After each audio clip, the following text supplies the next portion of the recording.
TV நேயர்களே, உங்கள் அனைவருக்கும் என் பணிவான வணக்கங்கள். இன்றைக்கு நம்ம ஹீலர் யசோதா அவர்களை சந்திக்க போகிறோம்.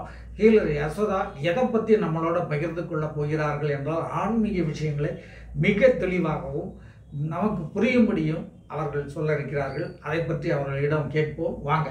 வணக்கம்மா. வணக்கம். எப்படி இருக்கீங்க? நல்லா இருக்கேன் மேடம். இன்றைக்கு எதை பற்றி நம்முடைய வியூவர்ஸ்க்கு சொல்ல போகிறீங்க அப்படிங்கிறத சொல்லுங்கள் மேடம். இன்னைக்கு காசி விஸ்வநாத் என்னோட பயணம் பற்றி பேசலான்ட்டு இருக்கேன். ஓ, காசி விஸ்வநாதன் சொல்லுங்க மேடம். அதை பற்றி பேசிட்டு அதுக்கப்புறம் ஷிர்டி சாய்பாபாவோட எக்ஸ்பீரியன்ஸும் நான் ஷேர் பண்ணலான்ட்டு இருக்கேன். அந்த காசி விஸ்வநாத் பற்றி பேசும்போது அவரோட சலங்கை ஒலி பற்றியும் நான் பகிர்ந்துக்கலான்ட்டு இருக்கேன். கண்டிப்பாக மேடம், சொல்லுங்க madam. Okay. So Kashi Vishwanath first time நான் காசிக்கு பயணம் கொண்டேன். அது ஃபர்ஸ்ட் டைம் போகும்போது அது கங்கை ஃப்ளட் ஆயிடுச்சு. ஆனால் எனக்கு ஒரு குளிக்கணுன்ட்டு ஒரு ஆர்வம் இருந்ததாங்க. ஏற்கனவே ஒரு தடவை நான் ரிஷிகேஷ் கங்கையில் குளிச்சிருக்கேன். பட் அது அங்கே போகும்போது அந்த ஃப்ளட்டு ஆகின பிறகு நம்ம எல்லா காட்லேயும் எல்லாம் ஃபுல்லாக தண்ணி இருந்தது. அதனால குளிக்க முடியாமல் ஒரு இதாகிடுச்சு. ஸோ அதை திங்க் பண்ணிக்கிட்டே போகும்போது அந்த கோயிலுக்கு என்ட்ரன்ஸ் பண்ணும்போது சிவன் ஒரு டிவைன் பிளே கொடுக்குறார். நீங்கள் வந்திருக்கீங்க, கங்கையில் குளிக்கணுன்ட்டு ஒரு ஆர்வமோடு வந்திருக்கீங்கன்னு அப்படியே ஒரு பெரிய மலையே வந்தது. அந்த மலையிலே அப்படியே ஒரு கிளென்சிங் ஆயிடுச்சு. நம்ம பாடி சோல் ஃபுல்லாக ஒரு கிளென்சிங் எக்ஸ்பீரியன்ஸே அதுக்கப்புறம் தான் அந்த மூர்த்தி பக்கம் நம்ம போயிட்டு இருக்கேன் கும்பிட்றதுக்கு, காசி விஸ்வநாதன். ஸோ அது ஒரு எக்ஸ்பீரியன்ஸ் அவர் காட்டுறாரு. நீங்கள் இதை நினச்சிருக்கீங்க, இது நீங்கள் கங்கையில் போயிட்டு குளிக்கணும்னு சொல்லிட்டு, பட் உங்களால் முடியல, பட் என்னால் பண்ண முடியும். ஸோ அதனால அது மலையாக அவர் கொண்டு காட்டுறாரு. அது ஒரு ஆச்சரியமாக தான் இருக்குது. At the same time, it is a cleansing for me before getting into the Kashi Viswanath கோயிலில். ஸோ அதுக்கப்புறம் தான் அவர்கிட்ட போயிட்டு ப்ரேயர்ஸ்லாம் பண்ணும்போது அது ஆஸ் யூஷுவல் எல்லாம் ப்ரேயர்ஸ் பண்ணும்போது நிறைய பேருக்கு மாலைலாம் விழுவோம். எனக்கும் அந்த ஒரு மாலை எனக்கு கழுத்தில் விழுந்தது அந்த ப்ரேயர்ஸில் பண்ண பிறகு. ஸோ அதுக்கப்புறம் எனக்கு அடுத்த விஷயம் அவர் இன்னொரு இடத்துல காட்டுறாரு. அதே மாதிரி கம்போடியா போயிருந்தேன். அந்த கம்போடியாவில் அந்த ஒரு பிரமிட் ஷேப்பில் அந்த டெம்பிள் கட்டியிருக்காங்க அந்த காலத்தில் மன்னர்கள். ஸோ அந்த 7 ஸ்டெப் இருக்குது அந்த பிரமிட்டில். அந்த இடம் பேர் பக்ஷே சங்க்ரோன்ட்டு ஒரு இடம் பேர்.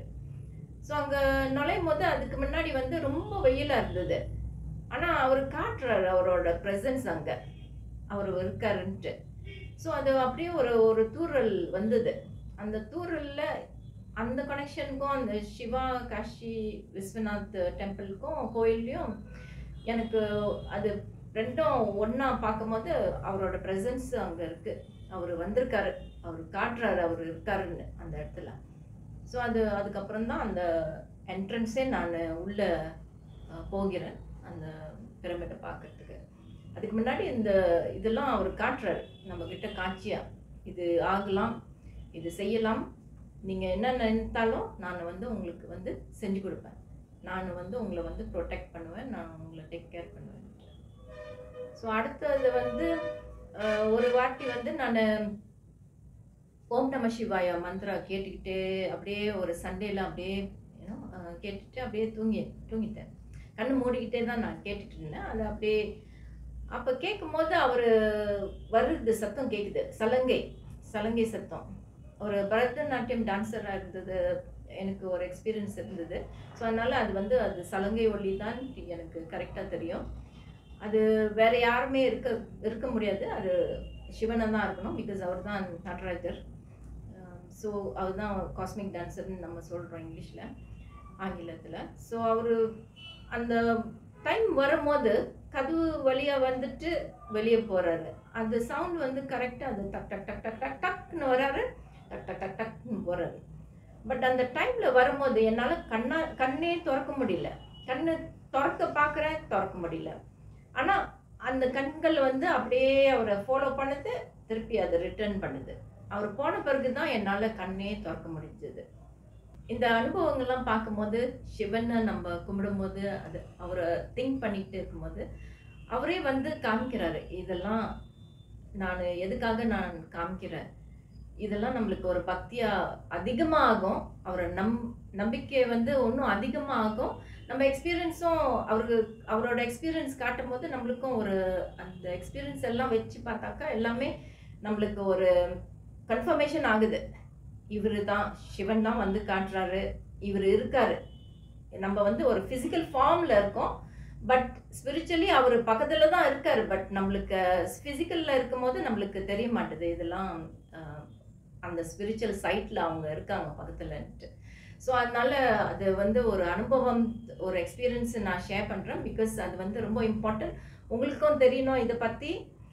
நீங்களும் உங்கள் கடவுளை கும்பிடும் போது நீங்களும் அந்த நம்பிக்கை வச்சுருக்கணும். அந்த நம்பிக்கை தான் நம்மளை அந்த ஜேர்னியை completion, you will feel that completion.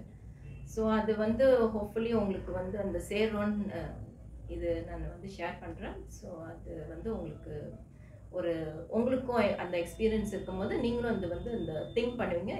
Yashoda share பண்ணியிருக்காங்க. இது உண்மைதான், இது நிஜமாக ஆகலாம்.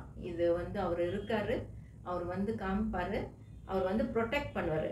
ப்ரொடெக்ஷன் மட்டும் இல்லை, உங்களுக்கு உடலில் ஏதாவது ஒரு ப்ராப்ளம் இருந்தால் கூட அவர் தான் வந்து உங்களை வந்து ஹீல் பண்ணுவார். we are just a vessel. நம்ம ஒரு வெசலில் தான் இருக்கோம். பட் அவர் தான் வந்து நேச்சுரலாக அவர் தான் வந்து அவர் எனர்ஜியை ஷேர் பண்ணி அவர் தான் வந்து ஹீல் பண்ணுறாரு. நம்ம ஸ்பிரிச்சுவல் ஹீலராக இருந்தால் கூட அவர் தான் முதல்ல, அவர் தான் ஆதி யோகி. அவர் தான் வந்து நம்மளுக்கு வந்து ஹீலிங் கொடுக்குறாரு. ஃபிசிக்கலாக, ஸ்பிரிச்சுவலாக, பாடி அண்ட் சோல் இது ரெண்டும் ஹார்மோனியஸ் ஆகிட்டா எல்லாமே நம்ம என்ன சொல்கிறது, ஃபிசிக்கல் எலிமெண்ட் அதெல்லாம் எதுவுமே இருக்காது. ஸோ நம்ம ஆரோக்கியமாக இருப்போம், நம்ம வேலை செய்கிறதுக்கும் இட்ஸ் ஹெல்ப்ஃபுல். ஸோ ஹோப்ஃபுல்லி உங்களுக்கு எல்லாம் புரிஞ்சுது. ஸோ அடுத்த கட்டத்தில் வந்து நான் வந்து ஷிர்டி சாய்பாபா பற்றி ஷேர் பண்ணலான்னு இருக்கேன். அவரும் வந்து ஒரு குருவாக வந்து எனக்கு ஒரு எக்ஸ்பீரியன்ஸ் கொடுத்துருக்காரு. என்ன நேயர்களே, நம்மோடு ஆன்மீக ஒரு பயணத்தை பகிர்ந்து கொண்டார் ஹீலர் யசோதா. ஹீலர் யசோதா அவர்கள் சிவனோடு ஏற்பட்ட ஒரு தொடர்பை, அனுபவத்தை, சிவனை கண்ட காட்சிகளை தத்ரூபமாக நமக்கு வந்து இயல்பாக சொன்னார்கள். அது எல்லாமே அந்த சிவனுடைய அவன் இல்லாமல் எதுவும் இல்லை அப்படிங்கிறத இவங்கள்ட்ட வந்து நமக்கு தெரிஞ்சுக்கிட்டோம். மீண்டும் ஹீலர் யசோதா அவர்கள் வேற ஒரு வீடியோவில் நம்ம கூட சந்திக்க இருக்கிறாங்க. அந்த வீடியோவில் சந்திப்போம். நன்றி, வணக்கம். வணக்கம் மேடம். நன்றி, வணக்கம். இதுவரை நீங்கள் பார்த்த இந்த நிகழ்ச்சி உங்களுக்கு பிடிச்சிருக்கும் அப்படின்னு நினைக்கிறோம். இது மாதிரி பல சுவாரஸ்யமான நிகழ்ச்சி உங்களை வந்து சென்றடைய நீங்கள் செய்ய வேண்டியது ஒன்றே ஒன்று தான். ரோஜா தமிழ் டிவியை லைக் பண்ணுங்கள், ஷேர் பண்ணுங்கள், கமெண்ட் பண்ணுங்கள், சப்ஸ்கிரைப் பண்ண மறந்துடாதீங்க. அது மட்டும் இல்லாமல் எங்களோட செய்திகள் உங்களை வந்து உடனுக்குடன் வந்து அடைய நீங்கள் செய்ய வேண்டியது ஒன்றே ஒன்று தான், பெல் பட்டனை கிளிக் பண்ண மறந்துடாதீங்க.